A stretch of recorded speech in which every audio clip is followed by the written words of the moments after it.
Quando nós olharmos por aquele campo que é o nosso coração, que antes era espinhoso, pedregoso e duro, comece a brotar verdejante a plantação de Deus, que tem como fruto o amor ao próximo.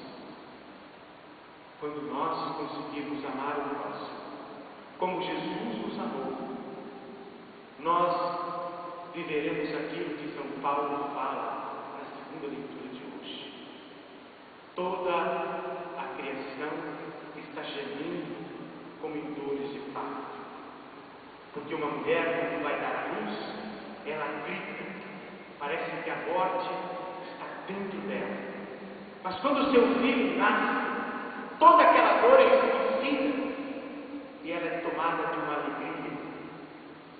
Assim, Deus espera que um dia todos nós, livres das coisas do mundo, façamos uma opção por Deus e possamos assim viver o seu único projeto, que tem como base amar o outro como Jesus.